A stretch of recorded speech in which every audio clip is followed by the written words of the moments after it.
there's a grind to play against because everyone just has so much size. Just kind of talk about what it's like to go through that mentally every night in the Big 12, every game in the Big 12. There seems like there's going to be another 6'4", 6'5" opponent that you're trying to block out, trying to post up against. And, what's that like? Every game, night in, night out. I think it's fun because it's competitive. Knowing that you never can take a night off. Regardless if they're not that skilled, they're going to play hard. And I think everyone in the Big 12, every team plays hard. So it's actually fun to go out there and play against competitive people.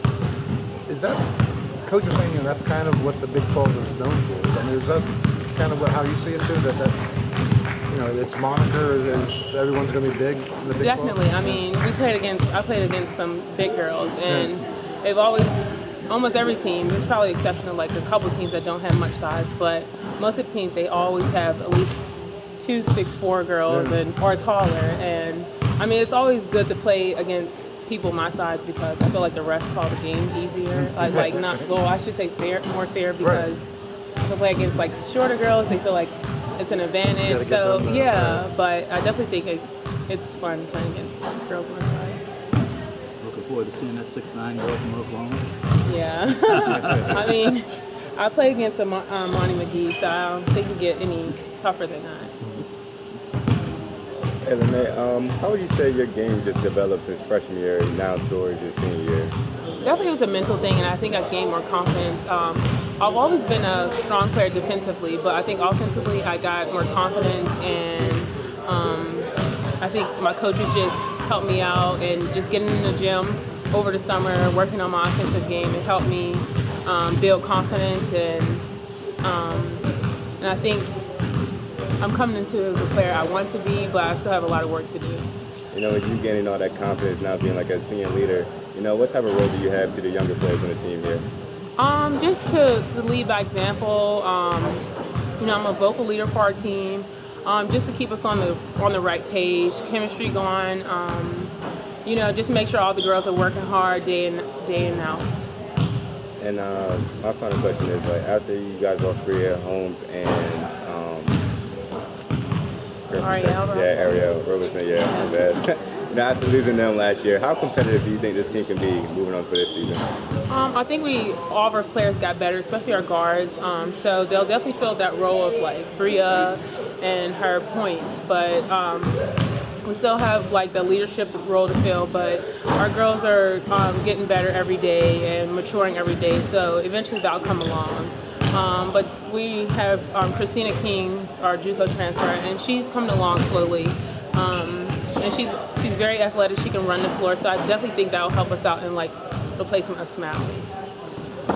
How have you changed as a person over your time here? Has it been a long 4 years? Has it been an interesting 4 years? When you think of yourself as a freshman to now, Well, I mean, I think I came in pretty mature as a freshman. I wouldn't say too much I changed as a person. I feel like I'm the same person off the court, but maybe on the court I got my game may have developed more. But off the court, I feel like I'm the same person since day one. Nothing has like changed about me. I came in very mature, and I guess I'm more of a vocal leader now because when I came in, we had 5. Well, my freshman year we had 1 senior, but my sophomore year we had 5 seniors. So I think I'm more of a vocal leader now. But I've always been an encouraging person, just an uplifting person to the team, and I think I'm still filling that role today. Were you vocal before? Was that something you had to get used to as you came up through the system? I've always been vocal. I never was like a shy person, and I think that's just my personality. Always the one to like, take lead in anything that I can, and just bring positivity to our team.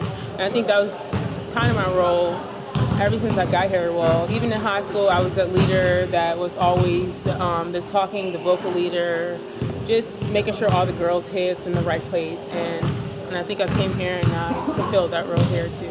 Do you have a system when it comes to blocking shots?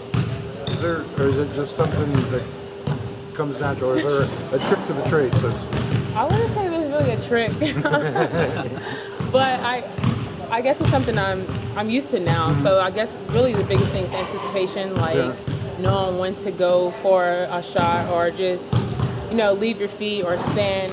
There really isn't much, and I'm tall, so Right. I don't really have to jump many times, and people just kind of drive right into me. Yeah. So there really isn't much about it, but anticipation and knowing when to like get to the ball, and I guess the way Coach Carey's defense is, like getting to the line. I think I'm always really in weak side, like helping our guards, or in a position to help anyone, and that's where most of my blocks come. Do you keep track of your blocks, or is that a stat that you even pay attention to? Or? I do. Yeah. That's one stat that I do Right, right. pay attention to. That's something I take pride in. I mean, that's me. That's what I'm known for. So, yeah, I have goals to, like that I want to like achieve with like blocking. But I don't really. It doesn't. If I set a goal for a game and it doesn't happen, I'm fine with it. It's really not. It doesn't make or break me. But yeah, that's one stat that I take pride in. Thank you. I hear you guys say all the time that Coach Carey's system takes some time to learn, especially on defense. But with the new girls coming in last year, they really had to contribute right off the bat, and you guys are gonna rely on them again, these second-year girls. How have you seen them grow in the past year, playing last year now over the summer, that they can really bring that much more to the game this year? I think just getting that year under your belt, especially in the Big 12. Like non-conference is one thing, but then you play the Big 12, and that's just like another step up. So you have a step up from like non-conference, a step up from high school, and then you have a step up from non-conference when you start in the Big 12. And I think just getting games under your belt, that's the most thing. That's to help you build confidence. Even Tynese, she stepped up big time for us in Big 12 play, but it took her some time, like non-conference, to like get adjusted to the system. And the defense is like the hardest part. And sometimes, you know, if you don't get it, it can like bring your confidence down. So just playing more and practicing more, just learning the defense, I think it helps build your confidence. And I think all of our players this summer, they worked hard and just knew that it was their time this year. They was going to have to fill big roles, knowing that Bria was leaving us.